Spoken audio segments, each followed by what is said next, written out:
have your questions ready for the founder and director of Wijnland Fertility Clinic, Dr. Johannes van Waart, who will be answering them on hatching blastocysts, everything you want to know about blastocysts and whether that improves IVF outcomes. Hello, good afternoon. Nice to meet you. Hello, Eloise. How are you? I'm very well, thank you. How is everything in South Africa? No, it's pretty summerish here with a temperature of about 38 degrees Celsius at 7 o'clock in South Africa, so we're in the middle of summer. Oh, how delightful. That is very different to where we are in the UK right now, that's for sure. But I've just introduced you briefly. Could you tell us a little bit more about yourself? Yes, my name is Johannes van Waart. I'm one of the founders and the clinical director at Wijnland Fertility at Stellenbosch in South Africa. So I am an obstetrician, gynecologist and a fertility specialist, and we've had our unit now for the last 15 years. So we operate from Stellenbosch, which is about 50 kilometers from Cape Town in the winelands of South Africa. Amazing. And blastocysts, this is a question that we get asked a lot about, and you've just written a fantastic article with us, which everyone should read. So as well as watching this, please go and read it because it answers all of our reader questions, and Wijnland Fertility Clinic have answered them. So head to the link in bio to read those. First question I'm going to ask you whilst we're live is, what is a hatching blastocyst for people who aren't sure?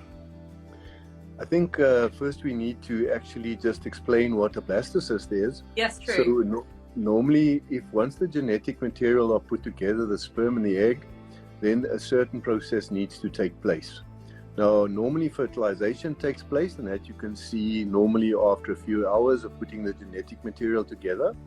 Then normally on the first day after the fertilization, you will see the little blastocyst or the embryo actually starting off into 2-cell stage. Then on day 2, it will go on to 4-cell stage. Then day 3, it will go on to 8-cell stage. And then on day 4, it will make a little blob, which we call actually just compact.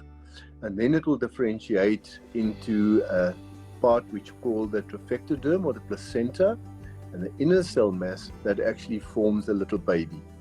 Now, that blastocyst on day 5, we grade on a scale of 0 to 5 in terms of expansion. 1 just being sort of slightly expanded, 5 being maximally expanded, and then we also grade the inner cell mass and the trophectoderm from A to C. Now, once it goes past the 5 expansion, then the shell, little shell called the zona pellucida, actually perforates, and part of this little embryo actually creeps through that hole. And that process where that actually, the little embryo comes from the shell, we call hatching. And that's a further development, and there are timelines that we would normally actually correlate that with. And if still in a sort of incubator and it starts hatching, it means it's a really good sign and it's ready to start implantation once transfer is done. So is there a higher success rate of IVF cycles with blastocysts which have started hatching? I think there was a little bit of evidence to say that it actually is a good prognostic sign, but now I think in the bigger picture it doesn't really make a big difference because all blastocysts have to hatch at some point in time, whether it's outside in the laboratory or whether it's inside of the uterus. The only problem if you transfer a hatching blastocyst, it's actually a little bit more sticky, and sometimes transferring it through a small little tube into the uterus can be problematic if the hatching has gone actually too far at that point. Interesting. And how does it work in terms of PGS and screening on blastocysts, which are quite advanced? Is it dangerous to do that with them, or is it still okay? Yeah, I think PGS is an older term which could stand for pregenetic implantation screening. I think nowadays we talk about PGT, pre-implantation genetic testing, and then you can either do an A, which means for aneuploidy, just to test in general whether it's normal, or you can also do, if you test for single genes, you can call it PGT-M. Now, in order to take a little biopsy from the trophectoderm, a little placental part, you actually need to get to that tissue. So if the embryo allows you to do that on its own by hatching, I think it's a little bit less invasive. Otherwise, what one has to do is actually thin the little shell around it, the zona pellucida, by different methods, of which probably the most effective method is by using a very sensitive laser just to thin that. And once that layer around the embryo gets very thin, then it will start hatching, and then you can actually remove from 3 to 5 cells from the placental part. We would never biopsy actually the embryo itself, normally the placental part, but from a hatching blastocyst, that is probably a little bit less invasive. Okay, so people shouldn't be afraid if that's suggested to them, or if they want to ask their specialist whether that's something that they would advise. Yes, no, certainly. I think once you have a blastocyst and a hatching blastocyst, it's a little tricky, but it makes some part of the process a little bit easier. Yeah. We've had some questions come in, so do you mind if I just answer these live? And then we'll move to the other ones. Is it worth paying for assisted hatching? I think there's definitely some sort of disposables to do that, but I think if it's done for the right indication, I think definitely it shouldn't be too expensive, but it's worthwhile to pay for that. But I think with the guidance of the fertility specialist, it should be done for the right indication and not just as a request, because it's not going to change the game at all for people who are not indicated to have assisted hatching. Okay, that's good to know. And this is a good question. You just mentioned that it could potentially get stuck during transfer if it's sticky. So would you know, as a fertility specialist, when doing the transfer, if that had happened or not? Yes, you will definitely know. I think it's part of what we do, is if you do transfer the embryo, after you've transferred it, you can actually see visually on the ultrasound scan the little white dot, but that's normally the little bubble that surrounds the embryo if you transfer. But as a second line, what you will do is you will afterwards go and flush that little catheter in the lab and see whether that embryo is actually still stuck to the tip of the catheter. So you will definitely know if it's not there. And if it is stuck, can it still be recovered? Yes, I think one can then probably try to smoothen up the surface by pulling in a little bit of extra of the medium that we culture that in. And then very often what you'll do is you'll just put a little extra pressure on the little syringe that we use to dispose and get the embryo into the uterine cavity. Wow, this is absolutely fascinating. I'm learning so much today. Thank you. I'm sure everyone else is who's watching. Someone said their last hatching, it was an embryo grade 5. It didn't survive the thaw. Do you know what is normally the cause for embryos to not expand? Why do some of them stop growing? I think there are a number of reasons they can stop growing. I think it's not a question that they will develop quite sort of normally right to the end and then just stop. It will normally give you some indications. And normally the first 3 days of the embryo development is driven by the genetics of the egg.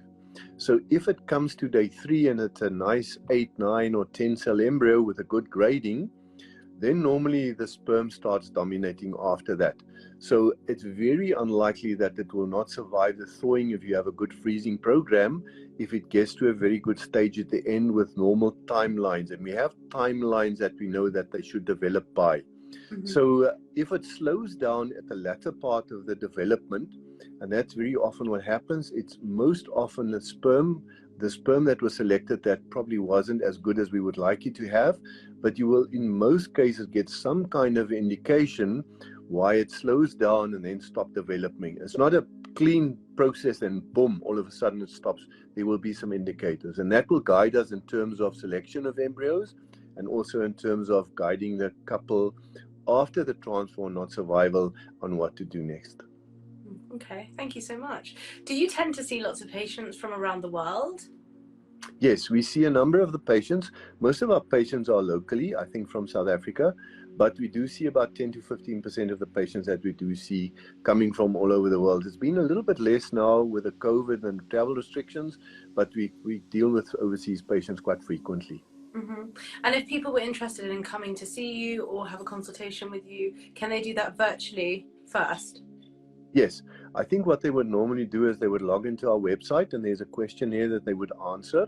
Okay. And then what we would do, once we have that information, If we need anything else, we'll ask for that. And normally what they will do is then we'll, via Skype or by Google Teams, we will have an interview with them just to make sure that they have all the information that they need. We will propose a plan. We need all the information that they can provide us. And then very often the patients come to South Africa, and then we see them here and we treat them, and with good success. Fantastic. Well, for anyone who's interested in speaking to Dr.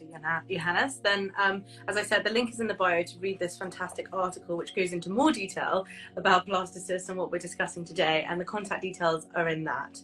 The next question, does a hatching blastocyst, would you say that it is a good sign? Is that something that if someone is handed an embryo card going into transfer, they should be happy to see? Is it something that if they don't see, they should be worried that it hasn't hatched or started hatching? Yeah, I think there's a little bit of context behind that. I think hatching blastocysts is always a good sign as long as it doesn't hatch too early. Okay. So we have normal timelines, and I think the advantage that we have is we have what we call an embryoscope or time-lapse machine. You can actually take a little picture of the embryo every 15 minutes. And in order to get to day 4 or the compact stage, that has to happen between 68 and 90 hours. Now, sometimes those embryos can run away and they will compact at 59 hours or 60 hours, and that's not a great sign.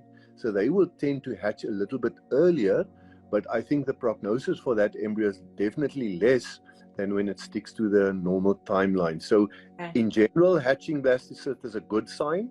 If it hatches too early, it's something that we're a little bit concerned about, but certainly doesn't mean it cannot implant and not give you a baby, but you must see that in context. Mm-hmm. Do you like to push embryos to blastocyst stage? Someone asked about whether if they have low AMH and they don't have many embryos, is that something that you would try and get to? I think in our clinic, mostly we try to go to day 5, because we have a policy of single embryo transfer, which I think is the gold standard around the world.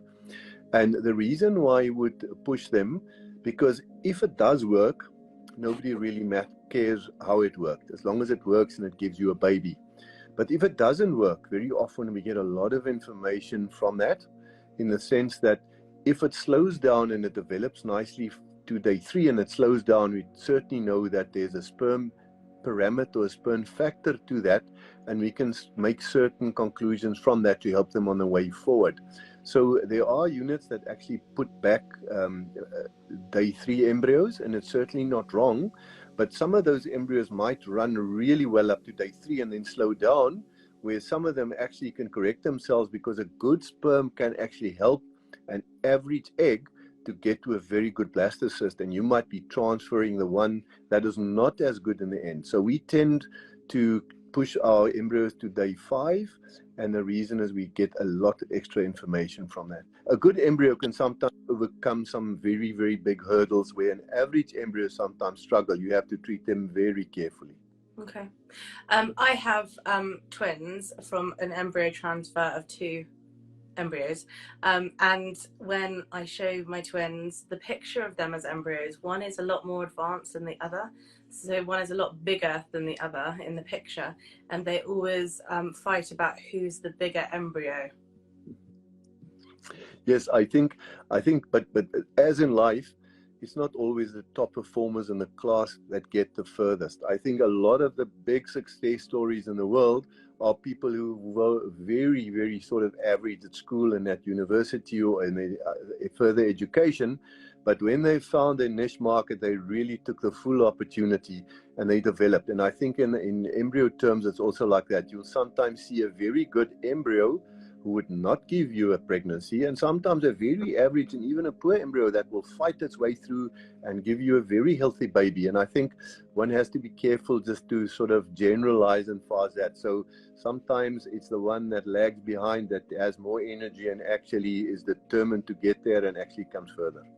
Because someone has just said, so I guess they want reassurance that they shouldn't be concerned if it isn't hatching at the time of transfer, if it's thought of as high quality. They said that they used hatching because they did assisted hatching, because they did PGT.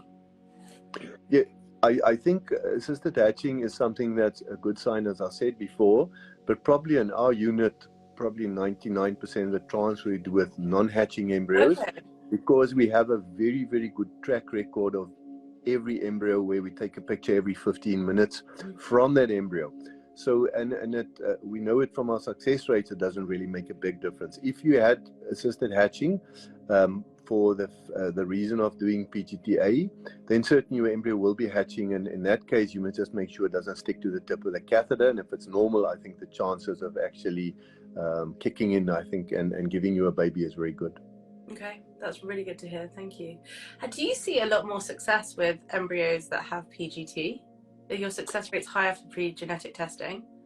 No, I think that's it sounds very logical to say if you only transfer normal embryos that their chances will be better, but we know from the international big studies that it's certainly not so. In actual fact, what you do is you take away a little part of that embryo or from the placenta, and if it's not strong enough to overcome that, you can actually cause harm. It's like just cutting off your finger just to try to make a diagnosis. You're never perfect after that. You can cope with that, and sometimes the embryo in most cases will correct itself, but potentially it can also cause harm depending on a number of factors. So I think to do PGTA, I think is not something that should be advised for everybody. Okay. Sometimes you get a result that you don't want. So you get a mosaic embryo that will probably or could give you a normal baby, but you won't transfer it. So you will sometimes stop an embryo that will give you a normal baby from transferring just because there was something small that was bothering.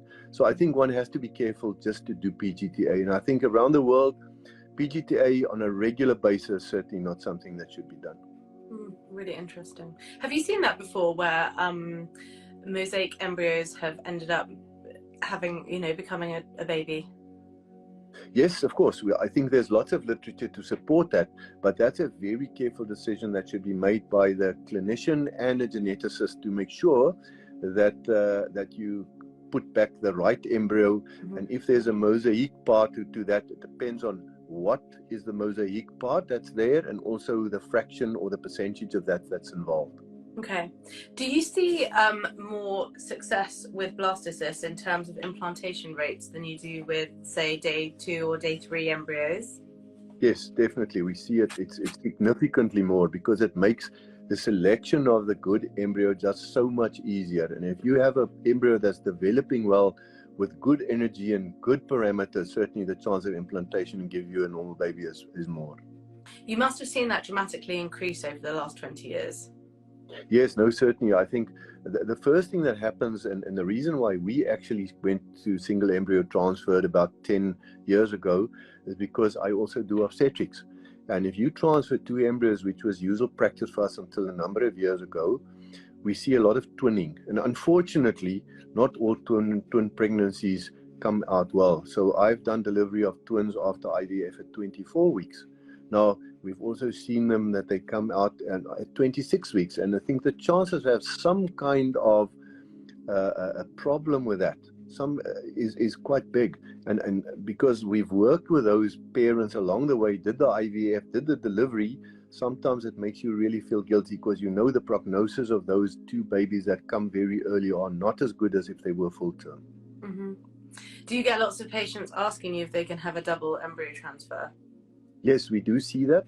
We see quite a number of patients from Africa, and I think in Africa the culture is very much so. If you have twins, you are really the queen of that town. So you get that, but what you must remember with that, if you do the transfer, it doesn't double your chances of falling pregnant. Actually, if you take cumulative rates and you put back 2 good embryos consecutively in cycles, your chance of success is approximately 20% better than if you put them back together. If you put them back together, good embryos, just your twinning rate is much more. So you get about a 10. So if you have a 60% chance of success with a single embryo, and you put back 2 embryos, will probably go up to around 67, 68%. So you'll get 8% better chance. If you put them back consecutively, then you get a 60% chance with the first one. The second one still has a 60% chance, but 40% of those patients are not pregnant. Now you put back the second embryo and 60% of them will fall pregnant. So you'll get to 84%. So you compare 84% chance of success with a 68% chance of success. It's significantly more to transfer them consecutively and not putting them back together. That's incredible, isn't it? Because I think that there are so many people in the community, myself included, who assumed that 2 would mean a higher success rate. So if 2 are transferred at the same time, how can it lower the success rate? Is it that they might sort of compete with each other whilst implanting? Yes, I think the jury is still out with that, but certainly there was a concept that we used to call embryo crosstalk. So right. The good embryos actually talk to the bad embryos and vice versa. So if you put back a really good embryo and you also put back a poor embryo, the body very often reacts on the impulses of the poorer embryo. So you might actually pull the good man down, and that happens in life as well. So if you have a naughty class and you really have a good person in there or good student, then very often they'll fall back and also join the habits of the poorer students. And although there's not a lot of evidence at the moment that support that, if you have the choice, I would rather go for the single embryo transfer and give each and every embryo their full potential chance of actually succeeding. I love this. It's such useful advice. Thank you so much. I'm sure everyone is finding this very, very useful. Is there anything else you think people should know around IVF, blastocysts? I think in our game, it's a game of precision. So one must actually give a lot of attention to small details. Now, the best that we can do is to make sure that everything we do as good as we can. And obviously from the patient side, they must do everything as good as they can.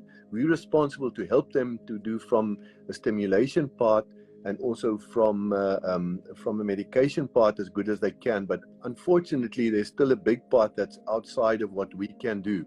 And sometimes we see that patients, if you don't explain that to them carefully, they think if they don't fall pregnant somewhere, the unit is messed up or somebody has messed up. And that's not right. So remember that even you get to blastocyst stage, you see that embryo for the first 15 meters of the 100 meters. And it's not always the guy that's in front at 15 meters that's going to win the race. It depends on individual potential. Sometimes embryo are really sturdy. They can correct themselves. If they have enough energy, they will go the way. So in most cases, if an embryo doesn't succeed, it's because something inside there is something not perfect. And we don't know exactly what it is, but that's why the science of fertility is so fascinating to try and figure that out. Amazing. This is super useful. Thank you so much. For anyone who has just joined, as I mentioned before, if you head to the link in our bio, you will find a very informative Q&A from Wijnland Fertility Clinic in South Africa, who have answered all of our reader questions around blastocysts, hatching blastocysts, everything that you want to know. So please head there and read it. And you can also find the contact details to get in touch with Dr. Johannes and the team, who would be very happy to help you and answer your questions personally if you'd like to have a consult with them. Do you have time for one more question? Yes, of course. Two. One is, at what point when you've been working with a patient would you suggest that they perhaps may not want to do any more or may not have the stamina to do any more rounds of IVF? I think what we would do is, because we can really analyze our cycles quite well, because we know how the embryo should develop and how they should look at the end, we can actually guide the patients and show them with a little picture or a little video how the embryos struggle to get to the end. And that is quite clear to see that embryo, if it doesn't work, it's really tried its best, but it's not to be. It's very seldom that with very good blastocysts, after 2 or 3 cycles, that you wouldn't fall pregnant.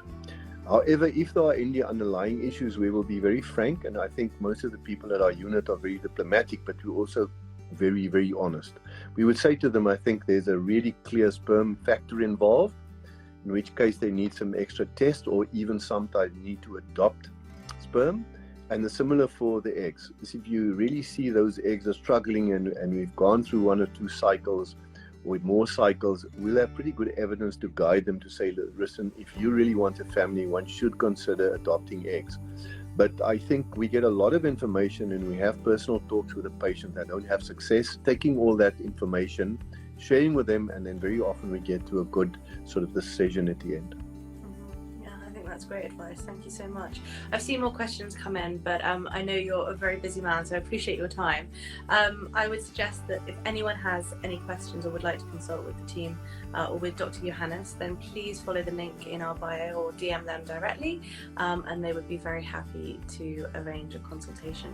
So thank you so much for your time today, and thank you to everyone who joined. It's been absolutely insightful and educational. Thank you, Eloise. It was a pleasure joining you. Thank you. Bye-bye, everyone. Bye-bye. Bye.